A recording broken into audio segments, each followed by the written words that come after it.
inspirados pelo Espírito Santo de Deus, trazem para nós a música, eleva o nosso coração ao Senhor e prepara o momento da mensagem. Nós vamos fazer agora é completar aquilo que Deus certamente já está falando ao coração de todos nós aqui nessa noite.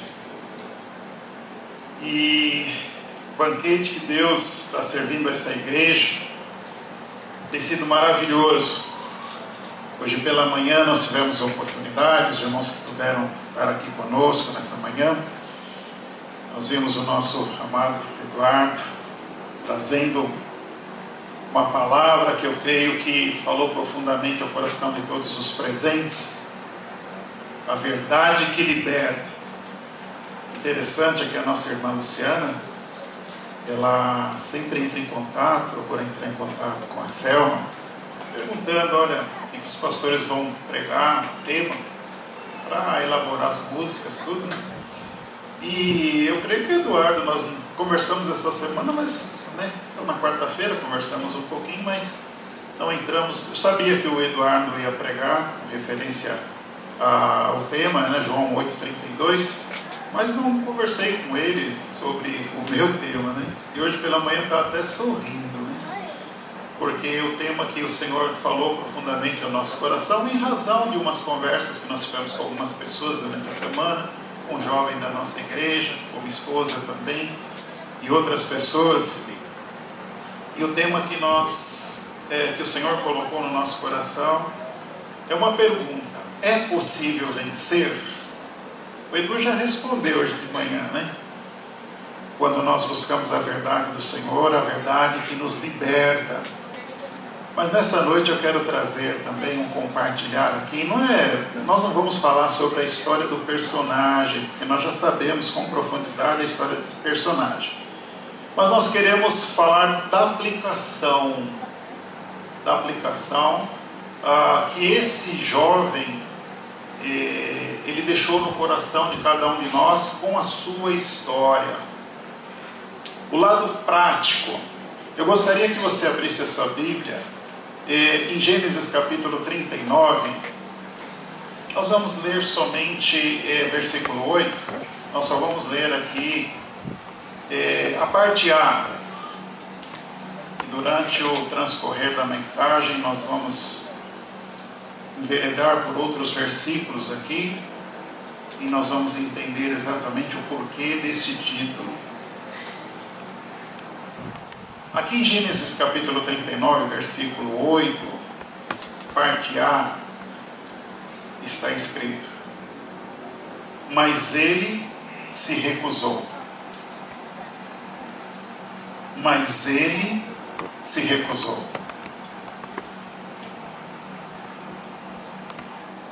Senhor Deus, eu quero te agradecer, porque desde o principiar deste culto, Senhor Deus, o Senhor já está falando ao nosso coração, através da música, das letras da música, meu Pai, das orações, da face, Senhor Deus, desses jovens que tocaram e cantaram.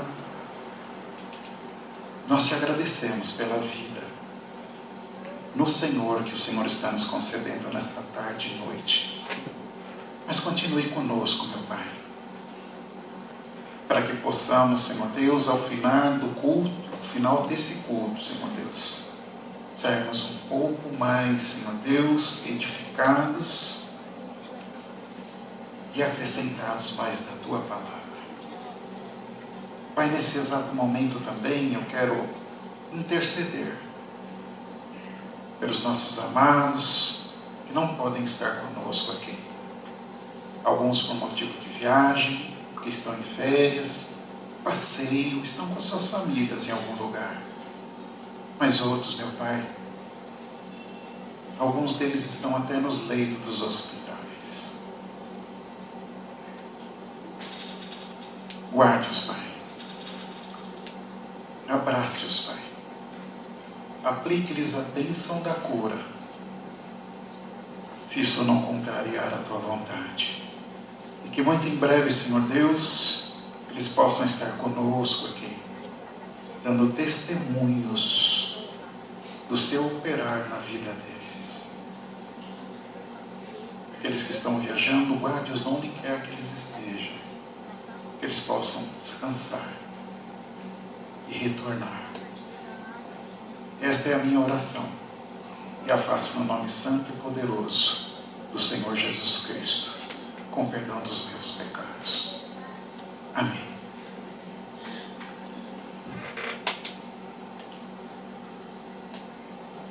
Uma das principais estratégias que o inimigo das nossas almas tenta impetrar em nossa mente, em nosso coração, é o sentimento de impotência.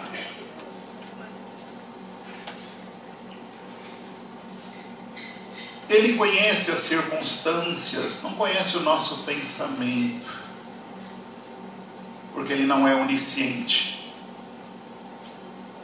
Mas ele percebe as circunstâncias que muitas vezes nos acercam. E muitas vezes, quando nós proferimos os nossos ais, ele também escuta. Porque a Bíblia diz que ele anda circulando ao nosso derredor. E às vezes ele sussurra algumas frases como: olha, você não vai conseguir, todo mundo cai, você também vai cair, quantas vezes você falhou, não será dessa vez que você vencerá. E às vezes ele até cita parte de versículo ou de um versículo bíblico, até para nos influenciar naqueles momentos de dificuldade pelos quais nós estamos passando. Olha, a carne é fraca. A carne é fraca. Mas, como sempre, ele omite o restante desse texto, porque esse texto também, que está lá em Mateus capítulo 26, versículo 41, diz: vigiai e orai, para que não entreis em tentação. O espírito, na verdade, está pronto, mas a carne é fraca. Essa palavra, ela traz para nós um alento. O espírito está pronto. Por quê? Porque lá no passado, para alguns distantes, outros recentes, nós tivemos um encontro com o Senhor Jesus, e a Bíblia diz que a partir daí nós tivemos um novo nascimento em Cristo Jesus, e o Espírito Santo de Deus passou a habitar o nosso coração. O Espírito está pronto, mas a carne é fraca. Por isso que o objetivo da nossa mensagem nessa noite é no sentido de que é possível enfrentar com ousadia as tentações. Quem anda caindo com facilidade em qualquer cilada de Satanás, e nós já compartilhamos domingo próximo passado uma mensagem mais ou menos nessa direção, precisa crer que tem jeito, tem cura. Nós não podemos nos acomodar ao caos.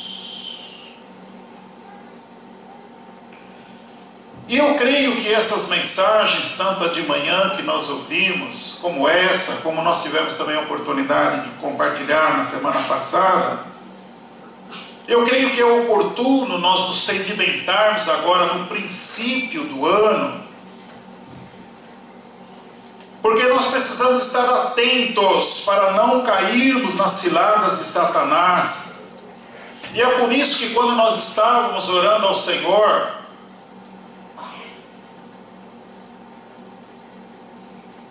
pensando naquilo que poderíamos trazer à igreja, nós começamos a lembrar da história de José. E tudo aquilo que ele fez na sua batalha, e nós conhecemos com profundidade. A Bíblia retrata que José foi vitorioso. Por isso que nessa noite eu quero fazer uma mensagem prática. Eu quero trazer uma mensagem com aplicação para as nossas vidas nos dias atuais. Então nós vamos acompanhar aqui algumas circunstâncias que seguiram José e como ele venceu, como foi a sua vitória. Por exemplo, no capítulo 39, versículo 1, a palavra de Deus diz que José foi levado ao Egito. Então, o primeiro título que eu quero que fique no seu coração, para que possamos compartilhar e analisar, é que José estava longe da sua casa. Ele estava longe dos seus pais. Ele estava longe do seu povo. E se nós quisermos fazer uma ponte para os dias de hoje, nós podemos dizer que José estava longe da sua igreja ou da sua comunidade, pela qual ele já vivenciara desde a sua pequena infância ou primeira infância.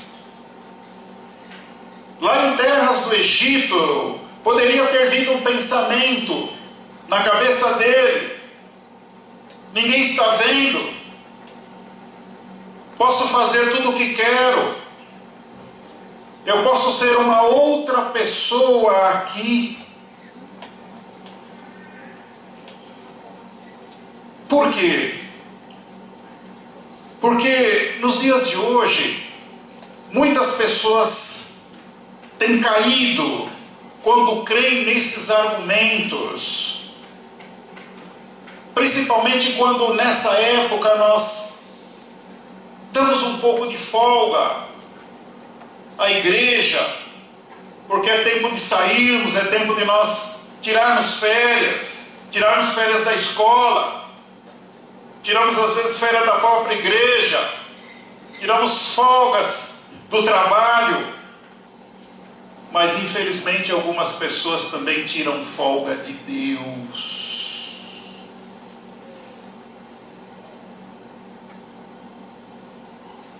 E muitas vezes nós não medimos as consequências. Depois de um ano de muitas lutas, estudo, trabalho, é hora de tirarmos uma folga. Na linguagem popular, é hora de metermos o pé.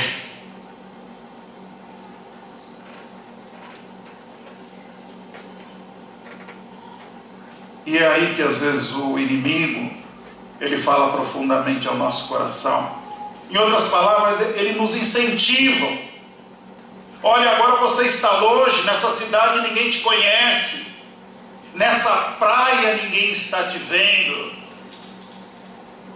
Você está livre. Por mais escondido que estejamos, Deus está vendo. Isso é preciso nós entendermos. O diabo também está vendo.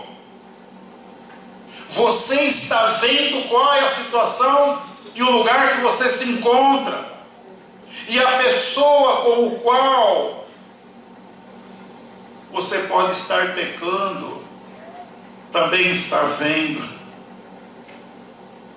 Meus amados, por isso que nós não podemos fazer as coisas à revelia. Por isso que todos os dias nós precisamos buscar ao Senhor em espírito e em verdade, onde quer que nós estejamos. Porque o único lugar em que eu posso esconder o pecado, e isso eu preciso ter a consciência, é na cruz de Jesus, se arrependido buscar perdão.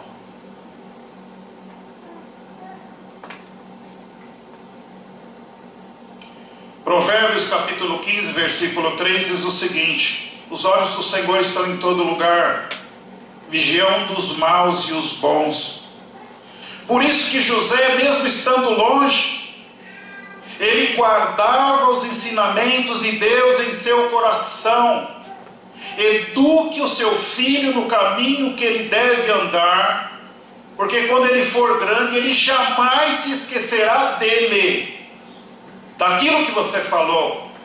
Meus amados, nós temos entendido um pouco errado esse versículo e achamos o seguinte: olha, o meu filho, quando ele crescer, quando ele se tornar um homem, ele não vai abandonar a igreja local. Não é isso que a palavra está dizendo.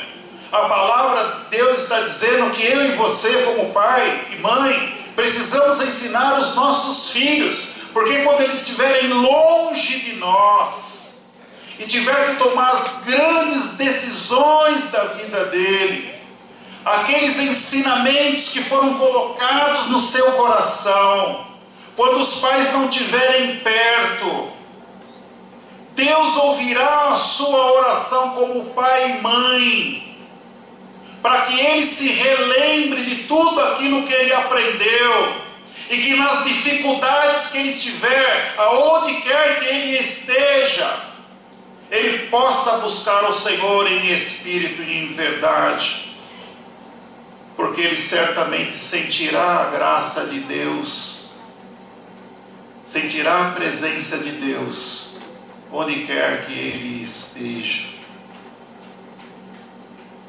É isso que o exemplo de José traz para mim, quando ele estava longe dos seus pais. O segundo aspecto que eu vejo de José aqui, que é necessário fazer uma aplicação, é que José estava carente de carinho, carente de afeto. Em Gênesis capítulo 37 diz que ele era filho predileto do pai, e ele de uma certa forma era paparicado. No versículo 4 também diz isso. No versículo 4 ele é retratado que o seu pai o amava mais do que todos os outros.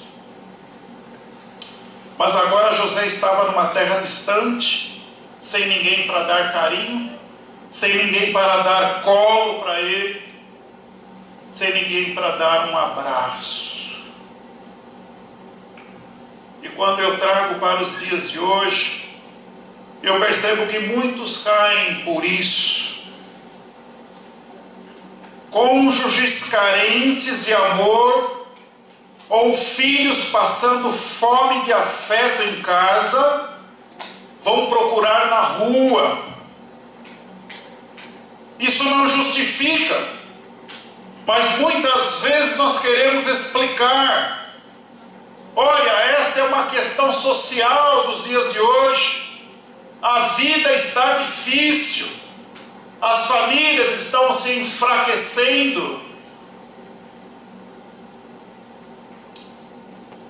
E eu não me esqueço, uma vez, uma psicóloga, aqui mesmo em nossa igreja, muitos anos atrás, ela fazendo um trabalho aqui com os nossos jovens da época, ela disse algo que eu guardo no meu coração. Ela disse o seguinte: pais, a sua casa é o posto que tem a gasolina boa. Na sua casa, a gasolina não é adulterada. Não permita que o seu filho ou sua filha pare em qualquer outro posto fora da sua casa, porque certamente receberá gasolina adulterada.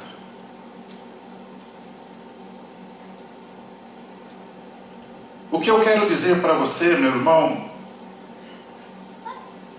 é que o crente, nós precisamos ter a plena convicção de que nós nunca estamos sós.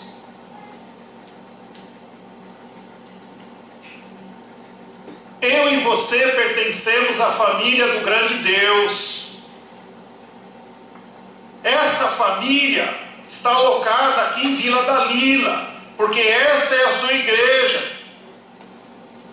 Nós queremos, todos nós, fazer da nossa comunidade aqui em Vila da Lila uma comunidade terapêutica. Conforme nós já compartilhamos aqui, uma comunidade que nós podemos falar dos nossos ais. Então a sugestão que eu dou nessa noite é que você que está sofrendo algum tipo de carência de afeto, você que é casado, você que é solteiro, em qualquer situação que você esteja, mas que está profundo esse vazio dentro de você, acredite em alguém, escolha alguém como seu mentor, partilhe os seus ais, escolha alguém e confie nesse alguém. Permita que esse alguém seja muito mais do que o seu simples amigo, porque a tendência do amigo às vezes é só passar a mão na cabeça. Mas aquele que é mentor, ele tem autoridade sobre a sua vida, porque você outorga. E muitas vezes, ele vai trazer você para o caminho da realidade cristã, para o caminho de Deus. Confie nele ao ponto de dizer: olha, eu estou com os meus olhos voltados para uma outra mulher ou para um outro homem. Eu não consigo mais pensar em coisas de Deus, mas a concupiscência da carne, ela está incrustada na minha mente. E muitas vezes nas noites,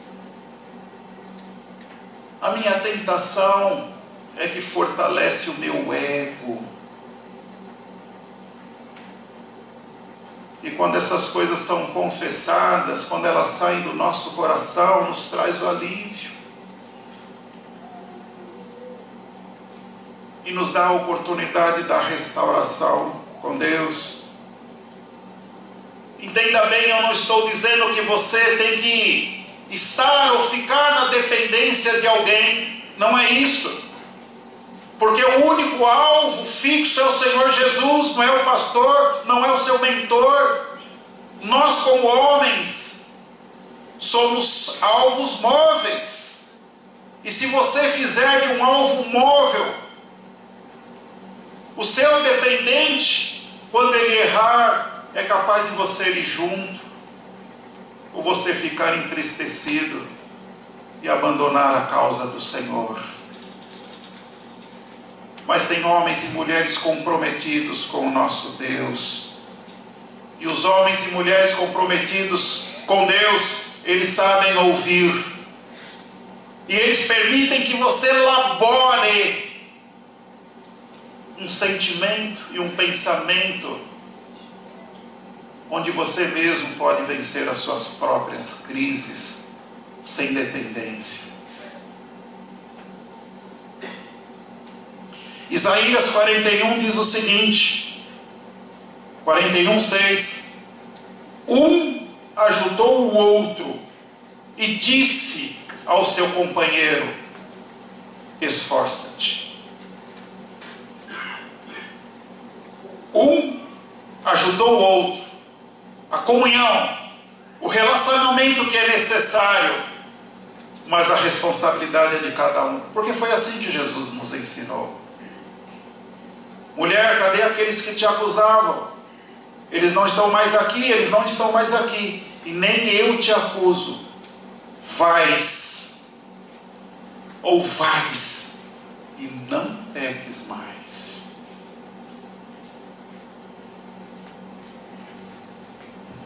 O crente em Cristo Jesus está cheio de amor para dar. e a fonte pela qual buscam suprimento não se esgotam, porque é uma fonte inesgotável. É o nosso Deus presente, é o Emanuel, é o Deus conosco. O terceiro aspecto que eu vejo aqui de José, e que eu trago também para a prática nos dias de hoje, é que José, num determinado momento da vida dele, ele estava oprimido. Eu fico imaginando, a partir do momento que ele foi vendido pelos irmãos, que ele foi privado da comunhão do seu lar, e a partir do momento que ele estava trabalhando como escravo naquela casa. O interessante é que muitas pessoas, diante dessa situação de opressão, ou de que estavam oprimidos, blasfemam contra Deus, se revoltam contra Deus e contra tudo. Alguns deles até tiram suas próprias vidas. Outros enveredam para o caminho das drogas, ou adotam um comportamento totalmente libertino. Às vezes se sustentam em seu comportamento dizendo: ah, Deus já me abandonou mesmo, Deus não olha mais para mim, eu estou aqui nessa sofreguidão. Mas a Bíblia diz que na angústia é preciso clamar o nome do Senhor. Eu e você precisamos crer nisso.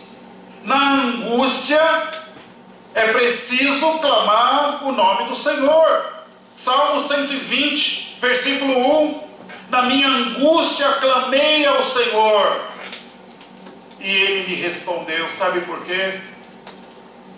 Porque Deus responde a um coração quebrantado e angustiado.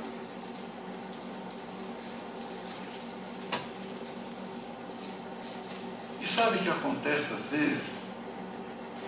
Ele usa um irmão, uma irmã, uma criança, até mesmo um soprar do vento na nossa face. E às vezes ele se manifesta mesmo até através das coisas criadas. Sabe o que ele faz às vezes?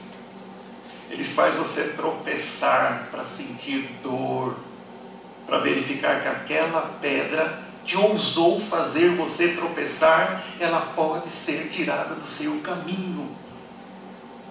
Amados, eu sempre digo algo que todos os dias eu procuro exercitar. Nós temos que ser sensíveis à voz do Senhor. Porque se você clamar na sua angústia, Ele responder. Você tem o direito de derramar uma lágrima, sim, você tem direito. Mas o Senhor responde. O que acontece conosco às vezes, que é que por estarmos oprimidos, nós lutamos contra as coisas. E a nossa autoestima fica muito baixa.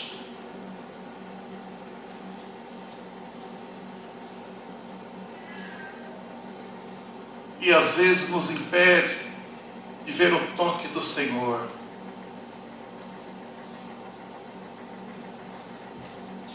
O Salmo 37, 7 também diz: olha, descansa no Senhor e espera nele. Não te aborreças por causa daquele que prospera em seu caminho, por causa do que trama o mal. Em Cristo nós somos livres de qualquer tipo de opressão. A palavra do Salmo 42, 5 também diz: porque estás abatida, ó minha alma, e porque tu te perturbas em mim. Espera em Deus, pois ainda o louvarei pela salvação da sua face. Ó meu Deus, dentro de mim a minha Adão, e desde os Hermonitas, desde o pequeno monte. Como o Senhor não ouvirá um clamor desse? Ele ouviu o clamor do salmista. E o nosso Deus é o mesmo ontem, hoje e por todos os dias que ainda nós viveremos. Ele estava sensível ao clamor do salmista. Sabe o que Davi e José mostram para mim? Que apesar de ser quem eu sou,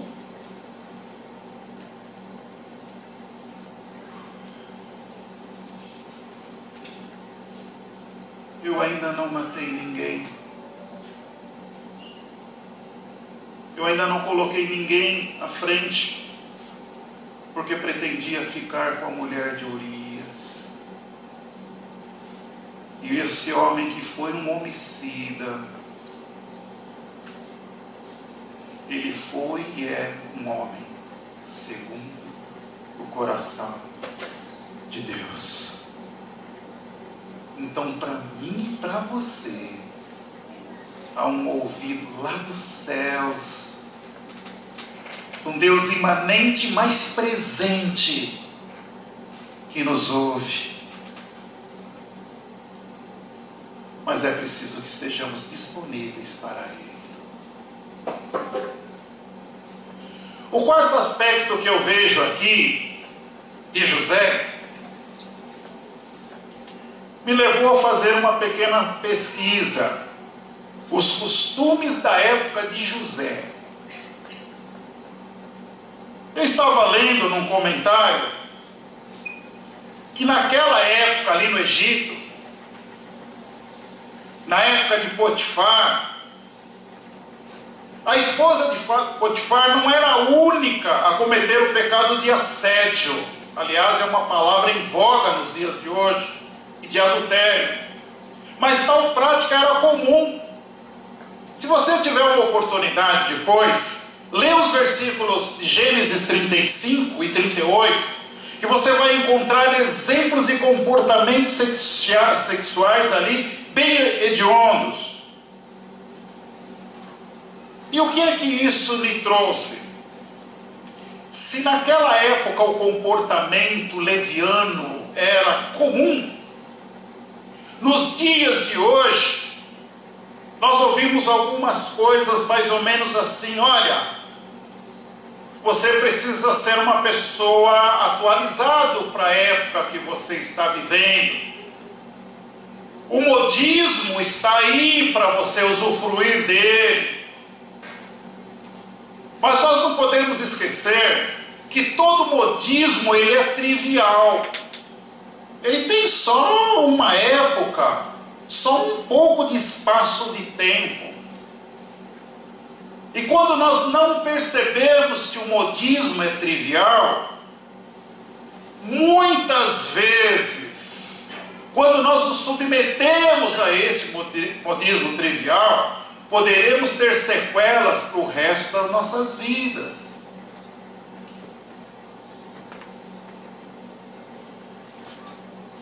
O pessoal que gosta da novela das 6,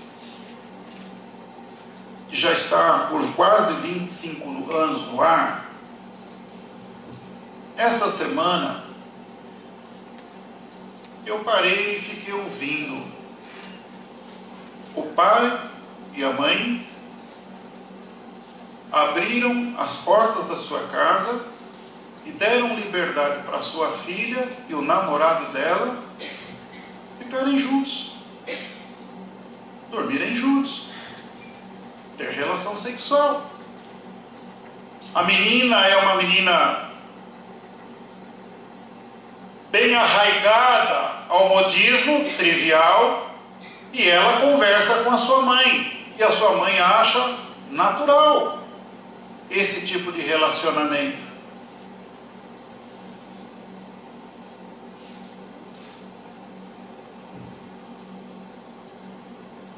Pratique os costumes da época, porque todo mundo está fazendo isso.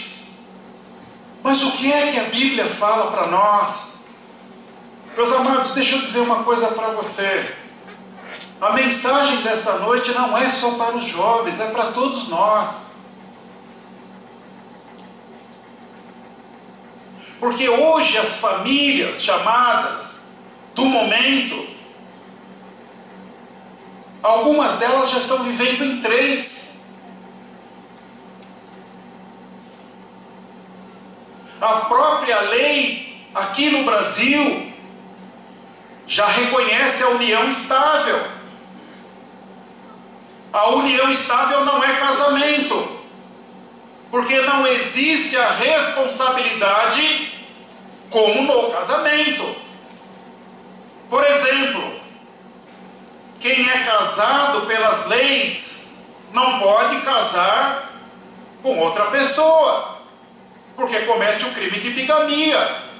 Mas a união estável, ela permite tanto quanto uniões estáveis você queira ter. Por isso que isso não pode entrar dentro da igreja nunca.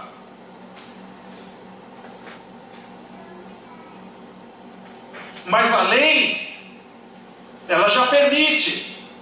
Por isso que eu estou dizendo para você, Romanos capítulo 12, versículo 2, diz que o cristão não deve ser igual a todos, mas não vos amoldeis ao esquema deste mundo, mas sedes transformados pela renovação da vossa mente.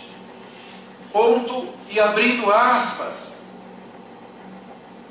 Porque se a minha mente não for renovada, ou eu estou na mente de Cristo, ou eu estou na mente do mundo, mas só posso entender aquilo que Deus quer falar ao meu coração a partir do momento que eu experimente qual seja a boa e agradável e perfeita vontade de Deus. Porque a Bíblia diz que o homem natural, ele não entende as coisas de Deus, porque as coisas de Deus se discernem espiritualmente. E a palavra diz, mas vocês têm a mente de Cristo. Então, meu amado, domingo passado eu disse, e volto a falar, não existe um caminho alternativo para o crente. Ou nós somos pelo Senhor, ou nós não somos pelo Senhor. E para sermos pelo Senhor, nós precisamos ter essa mente transformada, para que nós possamos experimentar qual é a boa, agradável e perfeita vontade dEle. 1 Coríntios capítulo 15, versículo 33 também diz o seguinte: não vos enganeis, as más companhias corrompem os bons costumes. E eu me lembro, quando estávamos fazendo o curso, um dos nossos professores, ele disse o seguinte: o direito corrompido, ele corrompe. Quando o direito está corrompido, a sociedade fica corrompida. Nós estamos vendo as coisas que estão acontecendo. José, ele estava sozinho. Num determinado momento da vida dele, ele estava sozinho com a esposa de Potifar. E isso também é sedutor e é perigoso, porque ficar sozinho com uma pessoa do sexo oposto, no carro, no quarto fechado, num hotel, em viagem, é desejar permanecer na aparência do mal. E a Bíblia fala para nós fugirmos da aparência do mal.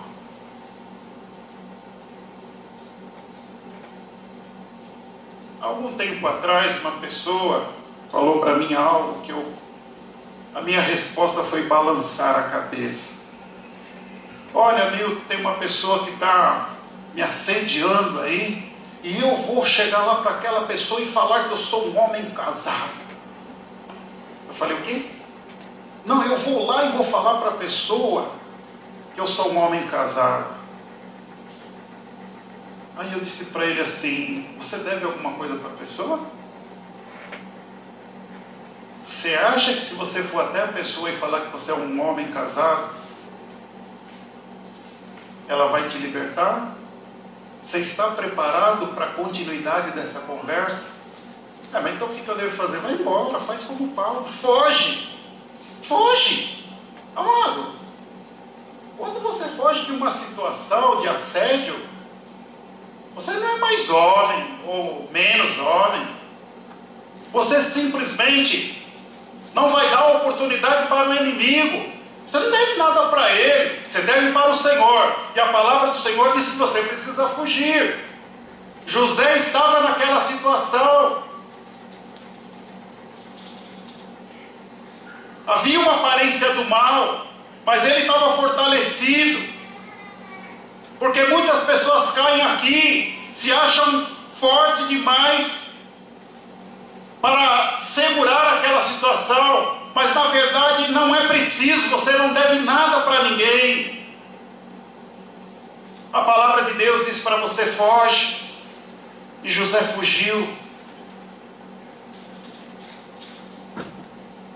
E José também, amados, e agora é mais específico para o jovem, José era bonito.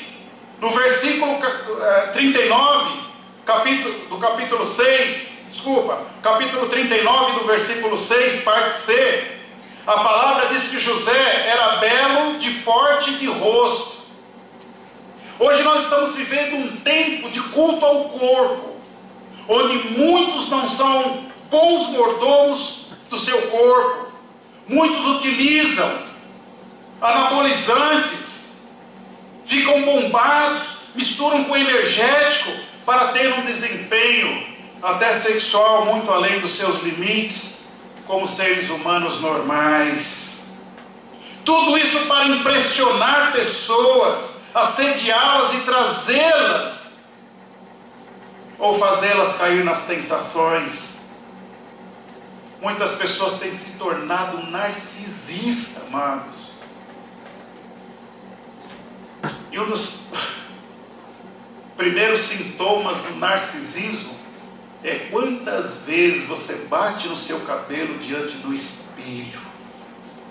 Quantas vezes você arruma a cola da sua camisa diante do espelho. Você conhece a história do Narciso, né? Narciso se achava tão bonito, que um dia ele chegou numa poça de água muito funda, olhou e falou: mas eu sou bonito mesmo. Só que ele perdeu o equilíbrio, caiu e morreu afogado. Nós precisamos tomar cuidado com isso. 1 Coríntios capítulo 6, versículo 18 a 20, diz o seguinte, preste atenção: fugir da imoralidade. Qualquer outro pecado que o homem comete é fora do corpo, mas quem pratica a imoralidade peca contra o seu corpo. Ou não sabeis que o vosso corpo é santuário do Espírito Santo que habita em vós, o qual tendes parte de Deus, e que não sois de vós mesmo, pois fostes comprado por preço. Por isso, glorificai a Deus no vosso corpo.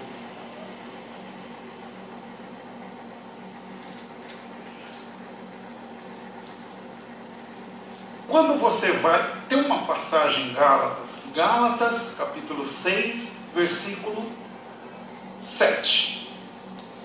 Esta palavra também precisa ficar no nosso coração. O que é que ela diz? Deus não se deixa escarnecer. Aquilo que o homem semear, certamente ceifará. Por que eu gosto desse versículo? Porque nós semeamos até de boca fechada. Chega de cara feia no seu serviço segunda-feira, e os comentários possíveis que haverão é o seguinte: nossa, o cara está com pico, ele não dormiu essa noite. Você está semeando pela expressão da sua face.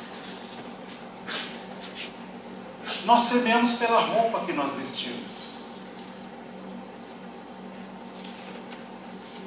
Imagina se eu tivesse aqui, negrão, um terno todo amarelo, com uma camisa vermelha, mesmo falando de Cristo,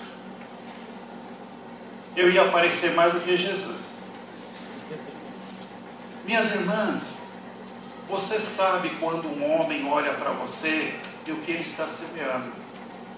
Todas as mulheres sabem disso. E o camarada não falou nada. Meus amados, nós precisamos tomar cuidado. Não podemos esquecer que o nosso corpo é templo do Espírito Santo de Deus. Que nós precisamos falar para anunciar as boas novas. E que as pessoas, elas estarão observando as nossas atitudes. Principalmente quando estivermos de boca fechada.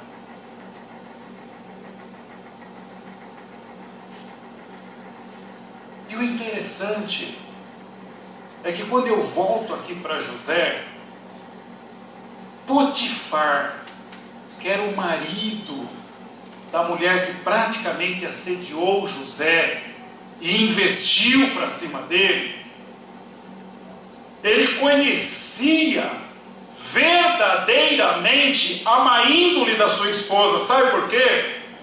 Porque nesse estudo que nós fizemos do templo lá, templo dos egípcios, da época de Potifar, o costume era o seguinte: quando alguém era acusado de mexer com uma mulher ou de cometer adultério, essa pessoa sofria pena de morte. Pena de morte. Mas Potifar, como ele já conhecia a má índole da esposa dele, ele não acreditou nela. Por que eu digo isso? Porque ele mandou José para uma prisão especial e não tirou a vida de José. E José também era jovem. Alguns comentaristas também afirmam que nessa época da prisão dele, ele estava mais ou menos entre os 23 e 25 anos. Como nós falamos, ele não era só bonito, mas também era bem moço. E para alguns, esse fator impulsiona a queda, pois acham que nessa fase é hora de aproveitar e experimentar tudo. Essa semana, compartilhando com uma senhora, a senhora chegou para mim e disse o seguinte: mas pastor, como que o senhor vai falar para um jovem cristão, e ele já sabe disso, que ele não pode ter relacionamento sexual antes do casamento, porque é uma essência que Deus colocou dentro do homem e da mulher, e os corpos se atraem. Como que o senhor vai falar para alguém, para um jovem principalmente, nos dias de hoje, algo que ele já sabe, mas por essa essência estar dentro dele, o corpo dele, a mente dele pede isso? Meus amados, eu creio que o discurso da igreja, ela precisa ser acrescentado. Soma-se a isso, que realmente o sexo é algo que Deus colocou dentro da gente, é a essência do homem e da mulher, mas para ser praticado no momento correto. A grande questão nos dias de hoje é que o homem e a mulher estão coisificados. Alguns anos atrás era só a mulher, mas com essa evolução da mulher, hoje o pensamento de muitas mulheres, não são de todas, mas de muitas mulheres, é que elas também têm que se aproveitar do homem. O que nós precisamos compartilhar na igreja, ao meu ver, é o que é que pode acontecer com uma pessoa depois que ela foi coisificada e usada. Porque queira ou não, pelo sexo ser algo que está na essência do nosso corpo, nós nos acostumamos. Os casados se relacionam. E quando você se casa, porque a Bíblia também diz, unir-se-á, sairá o homem, deixará o homem seu pai e sua mãe, unir-se-á sua esposa, e ambos serão uma só carne. Eu quero dizer para você, jovem, que qualquer relacionamento sexual que você tiver é um casamento. Não é somente aquele que você comparece na presença das autoridades espirituais ou civis, mas qualquer relacionamento que o jovem tenha, não importa a idade que ele tenha, é um casamento. Se esse casamento, amanhã ou depois, as pessoas forem abandonadas, você estará criando naquela outra pessoa o desejo sexual. Certamente no outro compromisso que ela tiver com uma outra pessoa, ela estará fazendo a mesma coisa. Se abandonar aquela pessoa e tiver uma terceira pessoa, ela vai fazer outra coisa. Porque ela já experimentou, ela levantou, ela permitiu que aquele gigante que estava adormecido dentro dela se despertasse. Aí é só por Jesus. E eu posso falar uma coisa para você? Se é só por Jesus para ver uma restauração, você imagina se isso começar a acontecer no seio da igreja? Quem é que pode livrar essas pessoas?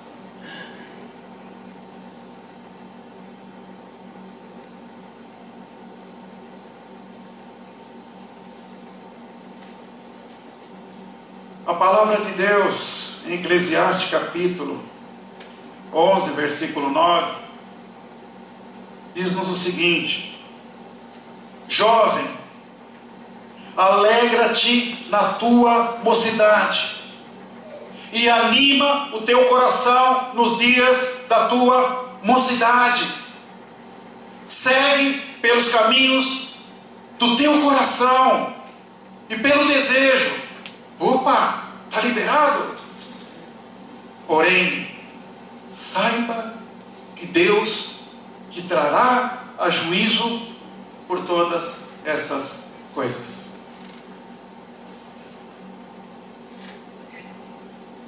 Todos nós haveremos de comparecer perante o tribunal de Cristo. Talvez algum crente aqui nessa noite esteja pensando assim: mas eu só vou comparecer lá para galardão. Porque a palavra de Deus diz que aquele que está em Cristo está salvo. Nós estamos salvos mesmo. Mas o que é galardão? O que são galardões? Já parou para pensar? Você já imaginou ficar lá na eternidade sem nenhum galardão? Quando outras pessoas receberão galardão? O que é essa benesse? Não é uma questão de ser mais ou menos do que o outro. Mas a Bíblia diz que mesmo nós conhecendo o Senhor Jesus, saiba que Deus te trará a juízo por todas as coisas, que mesmo nós servindo ao Senhor nosso Deus, como participante da igreja, nós fizermos que desagrada ao Senhor. O Espírito de Deus estava com José, e não predominou em José nenhum desejo carnal. Ele dominou o seu instinto sexual. José ouviu a voz do Espírito Santo. E eu quero concluir, amados, dizendo o seguinte: para vencer as tentações, para vencer as circunstâncias que contrariam a palavra de Deus para as nossas vidas, nas quais muitas das vezes nós adotamos em nossas vidas, para vencer é preciso se conscientizar de que é possível vencer. Para vencer é preciso se conscientizar de que é possível vencer, de que nada está perdido. José venceu, apesar de tantos motivos para ele cair. Então eu quero deixar com você, nesse principiar de semana, que você pare um pouco, reflita com atenção, procure saber onde o adversário está atacando ou pretende atacar em você. Decida-se por vigiar e orar a Deus, colocando a sua fraqueza. E o que eu sorri nesta manhã, quando o Edu transmitiu a sua mensagem, é que ele tocou também nesse ponto. Você conhece a sua fraqueza. Pare de negar. Pare de conversar com você mesmo que está tudo bem. Sabe por quê? Porque a própria Bíblia diz: não há um justo sequer, todos pecaram e destituídos estão da glória de Deus. Para quem que a Bíblia diz isso, amados? É para aquela pessoa que está lá na rua sem Cristo Jesus? Ela está falando para mim, para você que compomos a igreja. Nós somos salvos pela graça.